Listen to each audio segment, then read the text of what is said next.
믿음으로 아브라함은 부르심을 받았을 때에 순종하여 장래의 유업으로 받을 땅에 나아갈새 갈 바를 알지 못하고 나아갔으며, 믿음으로 그가 이방 땅에 있는 것 같이 약속의 땅에 거류하며 동일한 약속의 유업으로 받은 이삭과 및 야곱으로 더불어 장막에 거하였으니, 이는 그가 하나님이 계획하시고 성을 바랐습니다.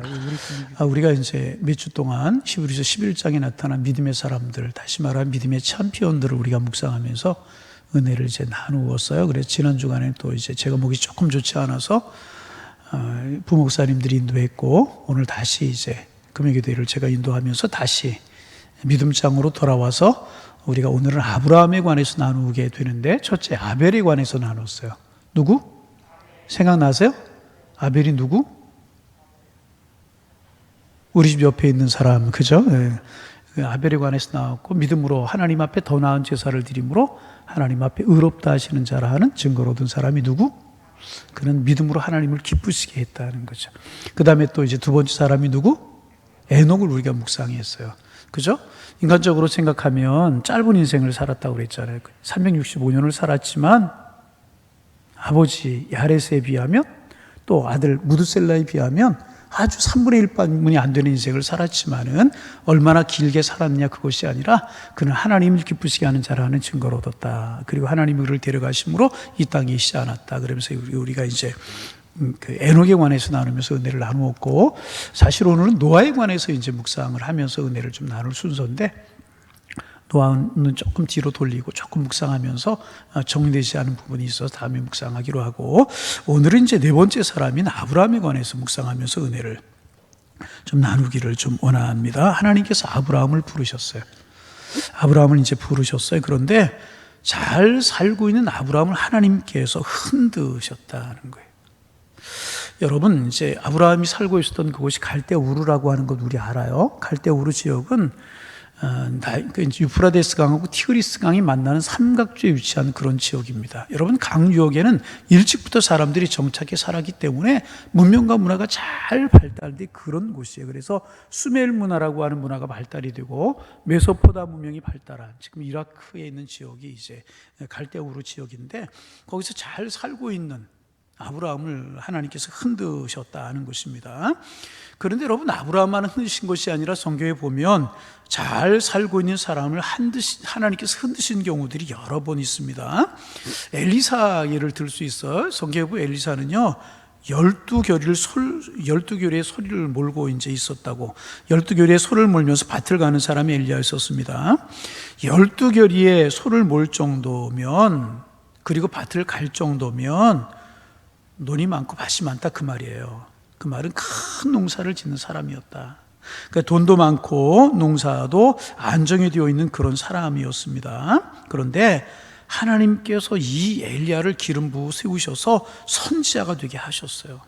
그리고 엘리야를 따르게 하시고 고단한 인생을, 여러분, 선지자들의 삶이 구약성경에 보면 얼마나 고단했습니까? 그러한 삶을 살게 하고 엘리사를 흔드셨다는 것입니다. 그뿐입니까? 또 있죠. 요나라고 하는 사람을 하나님이 흔드셨어요. 누구? 요나라고 하는 사람을 흔드셨어요. 요나도 잘 살고 있었어요. 요나는 뭐 어떤 삶을 살았는지 정확하게 기록하고 있지는 않지만 잘 살고 있었던 사람인 것 같아요. 그런데 하나님께서는 요나를 흔드셨어요. 그러시더니 니느웨로 가서 하나님의 말씀을 전하라고 하셨어요.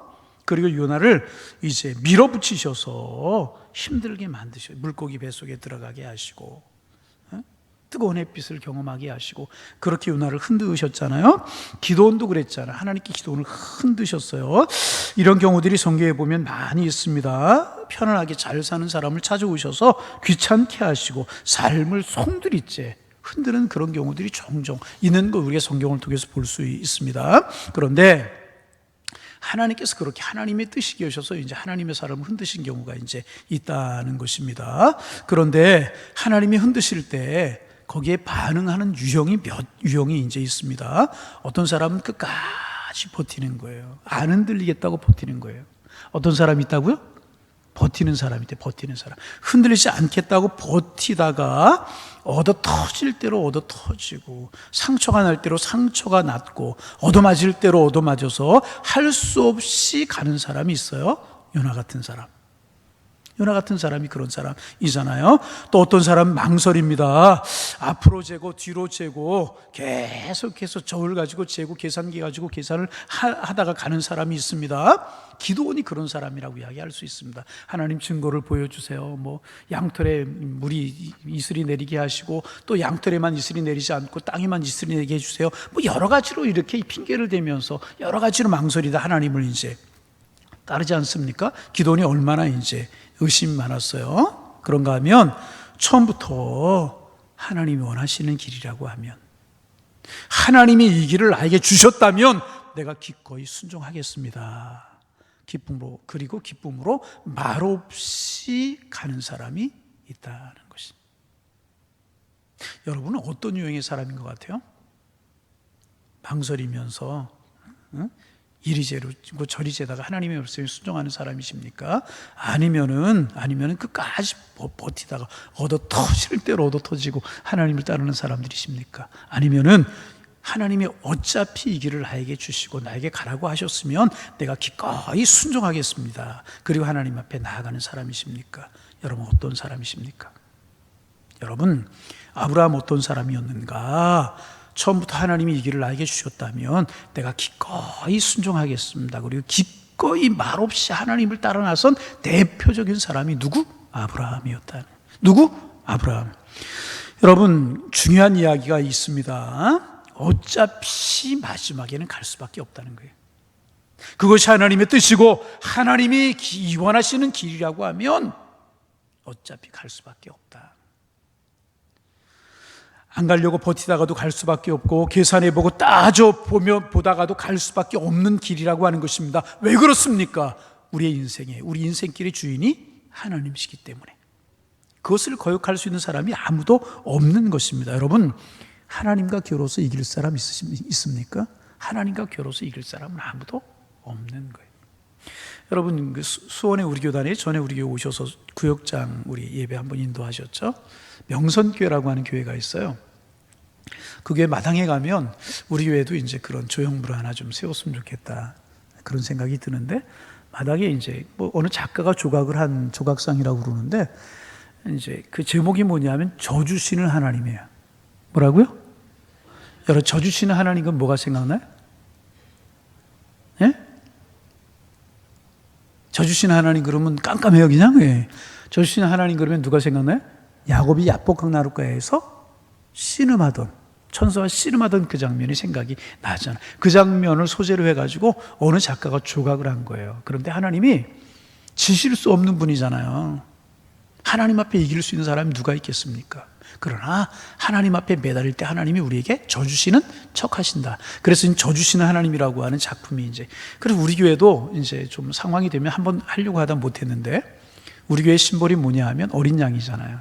목자잖아요. 어린 양을 사랑하시는 목자, 그게 우리 교회 심볼이에요. 아주 많이 우리가 금방 머릿속에 그릴 수 있는 그런 거잖아요. 그래서 우리 교회 이제 어느 부분 한 부분에다가 이렇게 조각으로 해가지고 좀 뭐 크든지 적든지 하여튼 상황되는 대로 한번 실행하려고 갔다가 이제 제가 아는 분 중에 이제 그 홍대 교수였던 분이 한 분 계시거든요. 그분이 상의하다가 이제 멈춘 그런 비용이 좀 들어서 멈춘 적이 있었는데, 하여튼 그런 우리 교회 하나 이제 심볼을 해놓고 싶은 그런 마음이 이제 있어요. 하여튼 다시 돌아와서 여러분 안 가려고 버티다가도 갈 수밖에 없어요.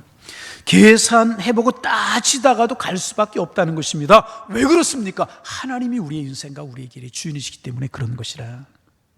하나님과 겨루어서 하나님이 져주시는 것 척하는 것뿐이지, 하나님 져주시는 것뿐이지 하나님과 겨루어서 이길 사람이 어디에 있겠습니까? 그러기에 어차피 갈 길이기에 버티다가 가느니, 망설이다 가느니 기쁨으로 가는 것이 좋다는 것입니다. 어차피 가는 길이. 여러분 그래서 요나가 안 갔어요? 갔잖아요. 기도원이 하나님의 사역 감당하지 않았어요? 어차피 하나님이 원하시는 길을 갈 수밖에 없었고 하나님이 원하시는 일을 할 수밖에 없었잖아요. 그래서 여러분 단순하면서도 소박한 믿음의 순종이 우리를 하나님의 사람으로 능력 있게 만드는 비결이라고 하는 사실을 알아야 될 것이라는 것입니다. 그래서 여러분, 많은 사람 중에서 아브라함을 믿음의 조상이라고 그렇게 불러요. 뭐라고요? 네, 믿음의 조상. 뭐라고요? 믿음의 조상이라고. 그렇게 이제 부르는 것입니다. 그럼 여러분 한번 생각해 보세요. 다른 믿음이 좋은 사람들 참 많이 있었어요. 성경을 보세요. 믿음이 좋은 사람들이 얼마나 많이 있어요. 엘리야 얼마나 믿음이 좋았고요. 다니엘, 사드락, 메삭, 아벳느고 얼마나 믿음이 좋았어요. 그런데 그렇게 믿음이 좋은 사람들 많이 있었는데, 여러분 에녹 같은 사람도 얼마나 믿음. 그런데 왜 하나님께서 아브라함을 믿음의 조상이라고 불렀을까? 여러분 그런 생각 해본 적 있으세요? 왜 그렇게 믿음이 좋은 사람들 많이? 여러분 다니엘 생각해 보세요. 자기가 죽을 것인 줄 알면서도 다락에 올라가서 하루에 3번씩 기도의 줄을 놓지 않은 사람이 다니엘이에요. 그리고 사자굴에 들어갔어요. 사드락과 메삭, 아벳느고 보세요. 풀물에 던지자고 해도 하나님 우리를 지켜주실 것이고요, 지켜주지 않아서 우리가 죽을지라도 하나님을 부인하지 그리 아니하실지라도 하나님을 부인하고 금상에게 절할 수 없습니다. 그렇게 했잖아요. 그런 사람들 많은데 왜 하필 아브라함에게 믿음의 조상이라고 하는 칭호가 붙여지게 되었을까? 왜 아브라함 믿음의 조상 이렇게 이야기하느냐? 그 말입니다. 물론 그런 사람들보다 이제 먼저 믿음을 가진 시기적으로 앞서간 사람이었기 때문에 아브라함을 믿음의 조상이라고 부르기도 하지만은 중요한 사실은 뭐냐 하면 아브라함은 믿음에 있어서만큼은 다른 어떤 사람들보다 앞섰기 때문에 그렇다. 왜 아브라함을 다른 어떤 사람보다 믿음이 앞섰다고 이야기하는가? 따지지 않았어요. 아브라함은요, 이것저것 계산해보고 계산기 두드려보고 따져보고 순종하지 않았다는 것입니다. 아브라함이 망설였다는 이야기 있어요? 성경에 보면 아브라함이 망설였다는 이야기 있느냐고 말이에요. 결코 망설이지 않았다는 거예요. 망설이지 않았어요. 못 간다고 요나처럼 버티지도 않았다는 것입니다. 하나님의 명령이 맞아, 하나님의 말씀이 맞아 아브라함은 즉각적으로 순종하고 따라 나섰다. 할렐루야. 그래서 믿음이 훌륭한 사람들 많이 있지만 아브라함 하면 믿음의 조상, 그렇게 이야기해요. 여러분, 우리가 이제 아브라함 하면 여러 가지 것들이 생각나지만 그 중에 하나가 뭔가 하면 아들 이삭을 바치라고 하는 그러한 모습이잖아요. 100살에 하나님께서 낳은 아들을, 그 이삭을 하나님께 번제물로 바치라고 그래요. 각을 떠서 하나님 앞에 불살라서 아들을 드리라는 것입니다. 여러분 얼마나 끔찍한 명령이고 할 수 있는 명령입니까? 여러분 그렇지 않잖아요. 자녀 내 나보다 더 사랑하는 게 자녀인데, 여러분 그렇잖아요. 자녀들이 감기라도 걸려서 밤잠을 자지 못하고 콜록거리고 열이 나고 그러면 부모님 함께 못 자는 게 부모님 마음이잖아요. 근데 100살에 낳았어요. 얼마나 귀한 아들이겠습니까? 그런데 그 아들 하나님께 바치라고 했을 때 아브라함은요, 바보같이 했어요. 아무런 감정이 없는 목석처럼 기다리고 있었다고 하듯이 그 다음날 아브라함이 하는 것을 보세요. 아침에 일찍 일어납니다. 여러분 하기 싫은 일을 하는데 아침에 일찍 일어나는 일을 보셨어요? 소풍 갈 때 일찍 일어나는 시험 보는 날 더 이상이 졸리잖아요. 여러분 그렇잖아요. 기다렸다라고 하는 듯이 다음날 새벽에 아침에 일찍 일어나서 아들을 죽이기 위해서 떠난 사람이 아브라함이라. 망설이지 않았어요. 버티지 않았어요. 못한다고 버티지 않고요, 망설이지 않고요, 따져보지도 않았다는 것입니다. 여러분 그래서 왜 성경에서 믿음 그러기만 하면 갈라디아서에서도 에베소서에서도 로마서에서도 요한복음에서도 믿음 그러기만 하면 아브라함을 내세우는 이유가 무엇인가? 왜 아브라함을 믿음의 조상이라고 이야기하는가? 그것은 하나님의 말씀에 단순하게 순종하는 것이 그의 믿음의 특징이었기 때문에, 하나님이 말씀하시면 힘들든지 어렵든지 따지지 않고 단순하게 순종하는 것이 이 아브라함의 믿음이었기 때문에 믿음 그러면 아브라함이 생각나고 아브라함을 믿음의 조상이라고 이야기한다는 것입니다. 여러분 그래서요, 우리가 하나님의 인도하심을 믿고 따라가는 인생을 살 때는 우리 스스로가 우리 인생의 가이드가 되려고 해서는 안 되는 것입니다. 우리가 스스로가 인생의 여행자인 것처럼 생각해서도 안 되고요. 하나님의 인도를 따라 살아가는 순례자임을 한시도 우리가 잊지 말고 하나님의 말씀을 따라가는 순종이 우리에게 있어야 될 것이라. 그게 믿음. 그렇게 사는 우리 모두가, 그런 신앙을 갖는, 그런 믿음을 갖는 우리 모두가 되기를 주의 이름으로 축원합니다. 여러분, 인생을 살면서 고단하지 않은 인생이 어디에 있겠습니까? 오늘도 제 마음이 참 고단한데, 숫자도 얼마 안 되는데 좀 앞으로 나와서 앉으면 어때? 교육자들 얘기해도 잘 모르는데 조금씩 앞으로 나오시면 뒤에 앉은 것 보고 내 인생이 참 고단하다, 그런 생각이. 그렇게 예배 강조해도 뒤에만 앉는 것 보고 내 인생이 참 고단하다, 내 목회가 참 고단하다, 그런 생각이 드는데, 다음 주부터는 조금 좀 앞으로 앉으세요. 반응이 없어. 조금 좀 앞으로 앉으세요.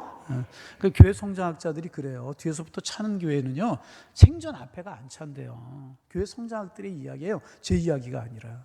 저 성교학을 공부했는데 교회 성장이 성교학의 일부거든요. 근데 앞에서부터 차는 교회는 뒤에가 찬대요. 아멘하는 사람 두 사람뿐이 없네. 앞에 앉은 사람만 아멘하잖아요. 할렐루야. 예. 여러분, 인생을 살면서 고단하지 않은 인생이 어디에 있겠습니까? 예? 아브라함도 하나님이 인도하시는 대로 갔는데도 그의 삶이 참 고단했잖아요. 여러분 그렇잖아요. 그게 갈 바를 알지 못하고 하나님 명령 따라서 가나안 땅에 들어갔더니 가나안에 흉년이 들어요. 약속의 땅에도 흉년은 기근이 드는가, 기근이 찾아오는가, 그런 이야기도 있잖아요. 그래서 그가 기근 피해 여기서 애굽으로 내려갔어요. 애굽으로 내려가 좀 살만했더니 아내 빼앗기려고 그래요. 그죠? 천신 맞고 놀래가지고 다시 가나안 땅으로 올라왔어요. 그러자 롯이 삼촌 모르겠다고 좋은 땅을 가지고 다 나가고, 뭐 여러 가지 이야기, 아들을 늦게 얻고, 여러 가지 막 고단한 인생이 많이 있었잖아요.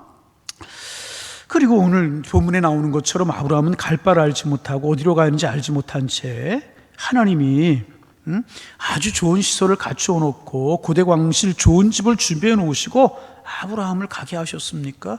아니었어요. 오늘 성경에도 나오잖아요. 계속해서 그는 장막에 살았어요. 장막. 그의 아들 이삭도, 야곱도 장막에 살았습니다. 장막에 살았다는 것은 뭐냐면 천막에 살았다는 거예요. 천막. 우리가 요즘 캠핑 가서 뭐 야영을 하듯이 그런 좋은 텐트도 아니고 그저 그냥 그런 천막에 이제 살았다는 것입니다. 그러니 오늘은 이거, 내일은 저거 뜨내기처럼 돌아다니면서 고단한 인생을 살았다는 것입니다. 또 여러분 그뿐입니까? 땅 한 평도 자기 땅이 없었어요. 한 평도 자기 땅이 없었다. 아브라함이 땅이 있었습니까? 그냥 양을 먹이다가 풀을 뜯다가 또 옮기고 그런 삶을 살아갔던 사람이 아브라함이라는 것입니다. 그러다 흉년을 만나기도 하고 흉년을 피했다가 봉변을 당하기도 하고 참 험난한 인생을, 하나님의 약속을 따라 살아가는데도 험난한 인생을 이제 살아갔습니다. 그럼 여러분, 우리 한번 생각해 보시길 바랍니다. 그러면 결론적으로 그런 고단한 인생을 아브라함이 살았는데 결과적으로 아브라함은 실패자가 된 것처럼 아브라함의 인생이 망가져 버린 채로 실패자의 인생이 되어서 그의 인생이 끝났느냐 하는 것입니다. 우리가 결론을 잘 알잖아요.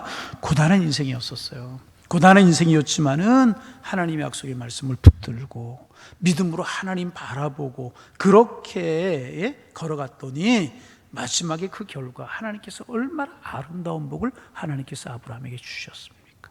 여러분, 오늘도 우리가 어려운 인생을 살아가지만, 고단한 인생을 살아가지만 우리 하나님의 약속 붙들고 믿음으로 살아가면 결국 하나님께서 우리에게 축복해 주실 줄로 믿습니다. 하나님의 사람들은 이거 믿을 수 있어야 된다는 거예요. 어떤 축복 주셨어요? 여러분, 헤아릴 수 없는 복을 아브라함에게 주셨잖아요. 그의 집에서 양을 기르는 목자만 318명. 여러분 가만히 생각해 보세요. 지금도 여러분 그 양을 기르는데 양을 기르는 목자가 318명이라고 생각해 보세요. 그것의 주인이 아브라함이었었어요. 318명의 목자를 둔 그 목장의 주인이, 목장이 얼마나 크고 넓었겠, 양이 얼마나 넓었겠습니까? 하나님께서 그런 복을 창대하게 하나님께서 아브라함에게 복을 주셨다는 것입니다. 또 100살이 되었을 때 기적의 아들 이삭을 낳게 하실 정도로 하나님이 얼마나 그에 대해서 깊은 계획과 사랑을 가지고 계시나를 하나님께서 보여주셨잖아요. 여러분 그렇잖아요. 그뿐입니까? 그의 아내 사라가 죽었어요. 그때 헤브론 사람들이 당신이 원하는 땅이면 어디든지 밭이든지 논이든지 굴이든지 산이든지 마음껏 사용하라고 내어주잖아요. 인정받는 사람이 되었다는 거예요. 헤브론에 살고 있는 사람은 다 인정받는 사람이 되었다는 것입니다. 뜨내기로 들어와 살았지만은 하나님의 방백이라고 하는 최상의 존경을 받고 최상의 존대를 받는 그런 존귀한 사람이 될 수 있도록 아브라함을 축복해 주셨다는 거예요. 할렐루야. 얼마나 큰 축복이냐면 얼마나. 단순히 318명의 목동들을 거느릴 정도로 부자로 살았다, 그것이 끝나는 거 아니란 말이죠. 여러분, 부자로 살면 뭐예요? 돈 한 푼 쓸 줄 모르고 헌금할 줄 모르고 나눌 줄 모르고 다른 사람에게 존경 하나 받을 줄 모르고 그런 구두쇠 인생을 살아가서 남한테 비방을 받는다면 그게 무슨 아름다운 인생이겠습니까? 아브라함은 그 양들만 많고요, 목처지만 많고요, 목동들만 많은 것이 아니라 그 주변에 있는 사람들이 다 아브라함을 존경했다. 마음대로 쓰십시오, 마음대로 하십시오, 다 내어줄 정도로 존경받고 덕을 세우는 그런 사람이 될 수가 있었다는 것입니다. 그리고 멜기세덱이라고 하는 왕에게 축복을 받을 정도로, 왕 중에 왕이라고 하는 그 사람에게 축복을 받을 정도로 하나님께서 아브라함을 높여주시고 아브라함을 높여주셔서 결국은 믿음의 조상이라고 하는 칭호를 얻게 하지 않습니까? 이게 아브라함의 인생이 망한 거예요? 고단하고 힘든 삶을 살아도 그렇게 아브라함의 인생이 끝난 것입니까? 결코 그렇지 않다는 것입니다. 그는 그래서 고단한 인생을 살아가긴 했지만은 고단한 인생 중에서 그런 축복된 인생을 살아갔다는 것입니다. 여러분, 인생은요 다 고단한 것입니다. 돈이 많은 사람이든 적은 사람이든, 땅이 많은 사람이든 적은 사람이든 생활 여건은 다 다르지만 고뇌 없이, 아무런 걱정 없이, 아무런 근심 없이 세상을 살아가는 사람 세상에 누가 있겠습니까? 아무도 없어요. 저는 요즘이요, 우리나라 대통령만 되면 얼마나 이렇게 불쌍한지 모르겠어요. 대통령이 불쌍하더니 목사님 얼마나 잘 삽니까? 저는 잘 살죠. 하나님을 알으니까. 한 사람도 아멘을 하네. 딴 생각하고 있는 것 같아. 설교 언제 끝내나, 그렇죠? 그렇잖아요. 막 대통령 되고 나면, 대통령 되고 난 다음에 왜 그렇게 어려움을 당하는지. 참 얼마나 고뇌가 많고 얼마나 어렵겠습니까? 대통령도 고뇌가 있는 것이고요, 저 밑에 춘부들도 고뇌가 다 있는 것입니다. 고뇌와 고통이 없는 사람이 없습니다. 그러나 여러분, 문제는 그 고단함과 그 걱정과 그 근심이 결과적으로 복이 되고 결과적으로 영광이 되는 고난과 고뇌가 있는가 하면, 그 고뇌로 말미암아, 그 고난으로 말미암아 나도 망하고 너도 망하고 우리도 망하게 되는 멸망의 고난이, 멸망의 고뇌가 있다는 사실을 기억해야 할 것이라는. 고뇌라고 고생이라고 다 똑같은 것이 아니라는 것입니다. 그래서 여러분, 어차피 고단한 인생이라고 하면 어떻게 해야 되겠습니까? 고단한 인생 끝에 축복이 되는, 은혜가 되는, 감사가 되는 그런 인생 살아야 되지 않겠습니까? 그런 인생을 살아갈 수 있는 비결이 무엇입니까? 어차피 고단한 광야 같은 인생길이지만은 하나님의 말씀 붙드는 거예요. 재고 따지고 망설이고 그러지 말고 하나님의 말씀 꽉 붙들고 하나님의 은혜 꽉 붙들고 아멘 좀 하세요. 마스크 아멘 할 수 있는 시간 좀, 마스크 좀 내릴까요? 내리고 다 같이 한번 아멘 해볼까요? 아멘. 네. 내리는 사람 한 사람도 없어. 네, 이제 오늘 순종해 가서 이야기하고 있는데 한 사람도 순종 안 해. 그거는 순종 안 하는 게 좋아요. 마스크 내리지 마. 다 같이 할렐루야, 할렐루야. 좀 힘있게 금요기도 하고 좀 그래야죠. 아멘. 할렐루야 해야죠. 아멘 하면. 여러분, 할렐루야. 제가 아멘 하면 할렐루야, 할렐루야 하면 아멘, 아멘. 또 아멘 하는 사람이 두 사람이 있어요. 할렐루야. 네. 여러분, 그렇잖아요. 여러분, 어차피 고단함이 있고 고난이 있는 광야 같은 인생길을 우리가 걸어간다라고 하면 그 걱정, 그 근심, 그런 것들이 결과적으로 복이 되는, 말로 다 할 수 있는 축복이 되는, 영광이 되어서 다가올 수 있는 그런 인생을 살아가야 되지 않겠습니까? 그 비결이 무엇입니까? 계산하지 마는 거예요. 따지지 마는 거예요. 자꾸 망설이지 마는 거예요. 참 맥주 감사 주일에 또 돌아오니까 자꾸 망설여지죠? 5만 원 해야 되나 10만 원 해야 되나.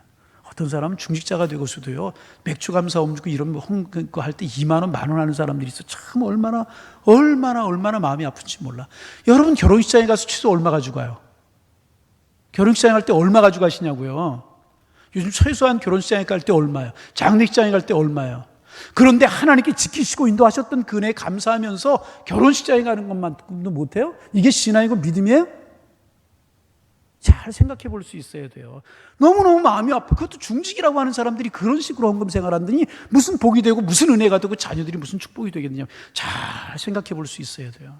여러분, 이 말씀도 여러분 주시는 음성으로 들으시기를 바랍니다. 참 마음이 아플 때가 있어요. 그래서 저는요, 가급적이면 헌금자 명단 얼마 안 보려고 그래요. 속상할 때가 많기 때문에. 아닌가? 감사할 때가 많은가? 하여튼 그래요. 여러분, 잘 새기실 수 있어야 돼요. 하나님 앞에 지키시고 인도하시 추수감사주일 성탄절 우셔서 우리 하나님의 자녀가 되고 부활하셔서 우리의 생명이 오늘 하늘나라에 되었는데 그런 절기를 지키면서 결혼식에 가는 것보다 안 된다고 하면 이게 믿음이고 신앙이에요? 그것도 항전직이 중지직이라고 하는 그런 분들이 이게 잘 생각해 볼 수 있어요. 오늘 자꾸 말씀이 딴 쪽으로 가는데 다시 돌아옵니다. 자꾸 좀 붙들으면 대답하고 아멘을 잘해. 제가 딴 쪽으로 안 가요? 할렐루야. 이번 맥주감사를 정성껏 헌금하시기를 바랍니다. 좀 하나님 앞에 복 받게끔 좀 한번 해보세요. 하나님 살아계시는 줄로 믿습니다. 하늘나라의 보화를 쌓는데 그 보화가 우리에게 축복을 어떻게 안다고 오겠어요?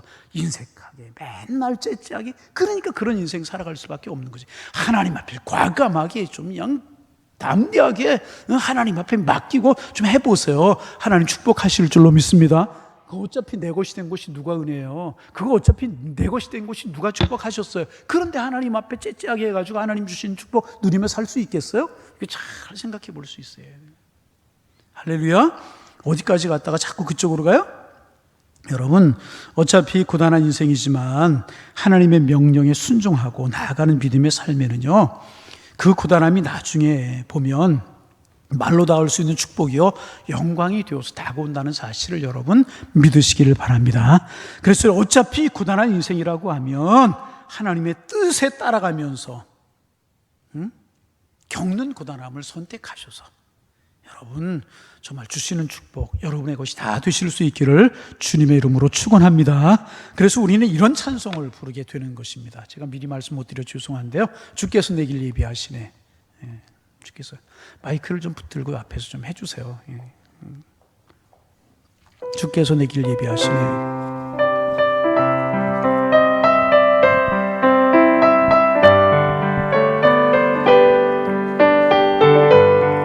주께서 내길 예비하시네. 주께서 내길 예비하시네. 주께서 내길 예비하시네. 이제 하루하루를 주를 위해 살리라. 주께서 내길 예비하시네. 다시 한번 주께서 내길 예비하시네. 주께서 내길 예비하시네.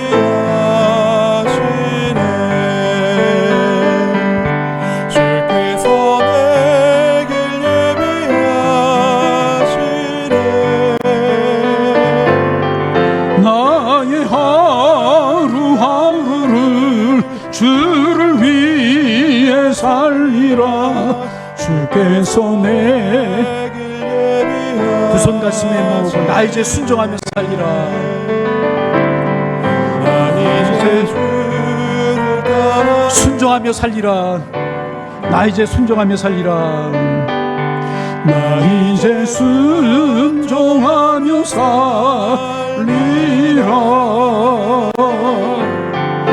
나의 하루하루를 순종하며 살리라.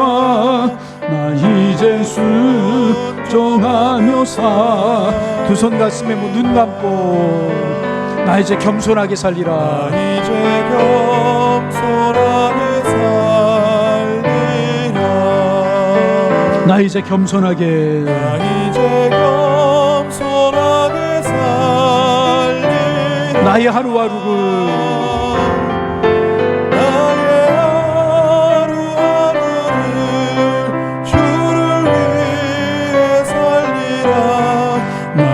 이제 겸손하게 살리라. 할렐루야, 할렐루야. 그래서 여러분, 우리가 이제 사업을 하다가 또 장사를 하다가 잘 되기도 하고 안 되기도 하고 어떨 때는 건강이 안 좋아 아프기도 하고 이제 그런 인생을 살아갑니다. 그게 인생이잖아요. 광야길 같은 것이 우리 인생이기에. 뿐만 아니라 자식을 키웠는데 남의 집의 자식들은 잘 되고 자식들이 자랑거리가 되어서 기쁨이 되는데 우리 집의 자식은 어려워서 자식만 생각하면 속상하고 마음이 무겁고 힘들고 그럴 때도 있다. 인간적으로 보면 아브라함도 그럴 때가 있었잖아요. 흉년이 들었어요. 천신만고 끝에 왔는데 애굽으로 내려와서 봉변을 당하려고 그래요. 다시 또 어떻게 해서 가나안 땅에 올라와서 살려고 하는데 자녀가 없어서 자녀 삼아서 키우고 살았던 조카 롯이 초지 때문에 종들과 싸우다가 너 한번 우리가 좀 떨어져 살아볼래? 그랬더니 다 가지고 나가. 여러분, 얼마나 가슴이 어려웠겠습니까? 여러분, 단순하게 그냥 헤어졌다 그런 게 아니에요. 아브라함의 몸이 얼마나 힘들고 어려웠겠습니까? 가슴이 메어지듯이 아프기도 하고 애를 태우기도 하고 아마 롯이 이제 그랬을 것이라. 아브라함도 그런 삶을 살았다. 그렇잖아요. 그뿐이에요. 믿음으로 하나님의 약속을 붙들지 못하고 실수를 했어요. 그래서 이스마엘을 낳게 되고 하갈이 문제가 되고 이스마엘이 문제가 되고 이스마엘과 이삭이 다투게 되고 그 어미 하갈과 이스마엘을 쫓아야만 됐었어요. 여러분 아브라함 입장에 생각해 보세요. 하갈도 부인이고 이스마엘도 자기 자식이에요. 쫓아내야 됐단 말이죠. 여러분, 아브라함이 사람일진데 얼마나 가슴이 아프게 찢어질 듯 가슴이 아프지 않았겠습니까? 그러나 여러분, 이렇게 문제가 많은 인생을 아브라함도 살았습니다. 그런데 여러분, 그의 인생에는 뚜렷한 원리가 이렇게 우리가 똑같은 삶, 그런 삶 실패도 하고 가슴 찢어지는 아픔도 있고 실수도 하고 여러 가지 많은 일들도 있었지만은 아브라함의 삶에는 뚜렷한 원리가 하나가 있었다는 것입니다. 그것은 어느 때든지 어디서든지 어떤 상황에서든지 하나님을 바라보며 살아가는 것이었다는 거예요. 이것이 아브라함의 뚜렷한 목표였다. 그리고 하나님 말씀하시면 힘들고 어렵고 고통스럽지만 계산하고 망설이고 따지고 버티고 그러지 않았다는 것. 하나님의 말씀에 그대로 따라간다. 이것이 아브라함의 삶의 두드러진 삶의 특징이었다는 것입니다. 그래서 말씀드린 것처럼 실수도 있었어요. 넘어질 때도 있었어요. 울 때도 있었고 가정이 어려울 때도 있고 그랬지만 하나님을 바라보며 가고자 하는 마음이 있었을 때 그 수많은 고난과 상처들을 이길 수 있었고 하나님 원하시는 축복의 자리에 목적지에 도착을 할 수 있게 되었고 그 상처들이 영광의 상처가 되어서 하나님 앞에 인정받는 아브라함이 될 수가 있었다는. 여러분, 아브라함은 우리가 특별한 사람이 아니에요. 다른 사람이 아니에요. 우리가 똑같은 삶을 산 사람이었다는. 말씀드린 것처럼 그에도 아픔이 있었잖아요. 힘들 때도 있었잖아요. 고난스러울 때도 있었잖아요. 여러분, 실수도 있고 실패도 있었어요. 여러분 생각해 보세요. 믿음의 수상이라고 불리는 그 아브라함이 하갈 취해서 이스마엘을 낳고 얼마나 큰 실패, 그럴 때도 있었다는 것입니다. 그러나 그런 인생을 살아갔지만 말씀드린 것처럼 뚜렷한 원리, 하나님을 바라보고 하나님의 쫓아가는 원칙이 있었을 때 결국은 인생의 승리자가 되었다는 것입니다. 오늘 우리의 믿음의 주상이라고 알려지고 있다는 것입니다. 여러분, 오늘 우리의 마음속에 한 가지 다시 믿기를 소망합니다. 부족하지만, 연약하지만, 나약하지만 믿음으로 순종하여 주님만 따르게 하옵소서. 다른 건 할지 못할지라도 내가 순종하여 주님 따르는 그 일만큼은 내가 하려고 애쓰겠습니다. 그렇게 하겠습니다. 성령으로 나를 도와주시고 성령으로 나에게 은혜를 허락하여 주옵소서. 그런 다짐 우리에게 있기를 소망합니다. 그러면 우리도 고난 많고 실패 많고 실수 많은 그런 인생을 살아가지만 결국은 어떤 사람이 되느냐? 아브라함처럼 하나님께서 우리를 인정해 주시고 하나님께서 우리를 축복해 주시고 하나님이 복을 주시는 하나님의 사람으로 우리를 세우실 줄로 믿습니다. 여러분, 이 믿음과 순종으로 살아가서 결국은 승자가 되었던 아브라함처럼 우리도 참 어려움이 많은 세상을 살아가지만 뒤에 앉았다고 제가 뭐라고 그랬지만 사실은 여러분 나온 것만 해도 감사해요. 이 금요일 힘든 시간에 와서 하나님 앞에 기도하는 거 얼마나 고맙느냐 말이죠. 이왕이면 우리가 은혜 더 받자 그런 이야기예요. 여러분 삐져서 돌아가지 마세요. 힘이 된 사람들은 절대로 안 삐져요. 옆 사람 인사합니다. 삐지지 맙시다. 예. 할렐루야. 예. 그래서 여러분 믿음의 승자들이 되시기를 소망합니다. 참 우리 참 힘들고 어려운 고난 많고 고단한 인생 우리가 살아가잖아. 그럴수록에 하나님만 바라보리라. 이런 믿음 가지고 살아가셔서 믿음의 승자들이 다 되는 그 봉들이며 살아가는 하나님의 사람들 다 되실 수 있기를 주님의 이름으로 축원합니다. 축원합니다. 우리 찬송합니다.